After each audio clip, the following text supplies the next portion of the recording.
Okay, here's a quick look at the market for Tuesday, August the 16th, 2011, through the eyes of emini day trader. And we're taking a look here at the market profiles. This is today's profile. This is what occurred yesterday, and the one in the middle is what occurred overnight. So we had an area right in here about 85 that we felt would be a good area of support. It worked beautifully yesterday. Um, it did dip below it both in the regular trading hours and in the overnight session. But as you can see, the regular trading hours had a pretty nice bounce off of there and rallied, a fairly good distance off of the low. The low was down there around 77, and we ended up by closing, what was it, about 92. So it's about a 15-point move off of the low. So I think that the 85, 86 area is still an area for us to look at as potential support. And then below that, it would be down around 84. So those are the immediate areas that we're looking at for support.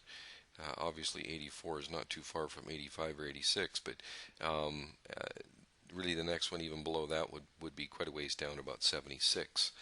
On the upside, we're looking at 96 as the first area of resistance, but we've got this big 1200 number that the law of big numbers seems to be taking effect here. As we've tested it both yesterday, overnight, and then again today. So obviously there's some resistance right there. After that, we're looking at 1210 to 1212 area as the next area of resistance. We also, of course, use the market profiles from the regular trading hours only in our analysis of the market. And from what we can gather here today, we're looking at a market that could be ready to make a move. Although tomorrow we do have news to be released tomorrow, but it's just the PPI. And that's at 8:30 Eastern Time, 1 hour before the regular trading hours start. So it may not make a move tomorrow.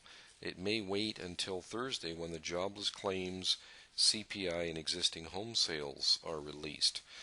So we could have another day of kind of this back and forth sort of thing until the market kind of makes up its mind as to what it really wants to do.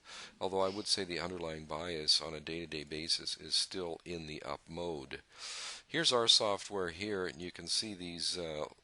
I'm just circling now the up blue arrows, which are the long trades that our software identified for us today. Here is our short trades here, 3 of them here, a couple of them here. And let's take a look at the ones that we actually took. We did take this first one because we had the nice green filter with the intraday bias as up. Our next trade didn't come along until in here, and we did have a nice filter, and that was right near our barrier of 85. So we also took that trade. And both of these trades, because of the volatility at the time of both of these trades, we only trade 3/4 of a position. And so we were able to take out 1 point and 2 points and 0 points on the second trade, and 1 point and 2 points and 1 point. So in other words, we had on the first trade a total of 4 points, and the second trade a total of 3 points. So that's what we ended up. So we actually had what's that? 2, 3, 4, 5, 7 points on the first 2 trades. The only other trade that we took that made sense was this one down here, and the reason being is that even though when this trade was triggered, it was actually triggered here and here, it was a combination trade, and by the time we got filled, it was still in the neutral. It was just the very next bar here turned to red. And the reason we took that is that this area here was below our barrier. So intraday up with the rejection off of the support barrier, which is why we went ahead and took this trade here. It turned out to be break even with our trade management protocol, but you can see from this area, whoops, the market did have quite a nice rally off of that low. So market logically, it was a really great trade and worked out nicely.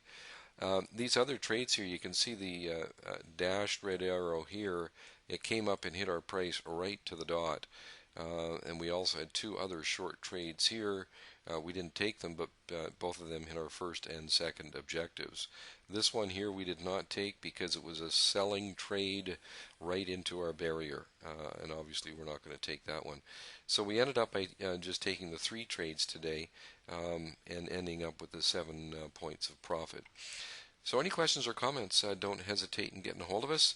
You can reach us at info@eminidaytrader.com, and of course our phone number is also on the website. So always enjoy hearing from you. Don't hesitate to get in touch with us. So thanks for watching the video, and we will see you again tomorrow.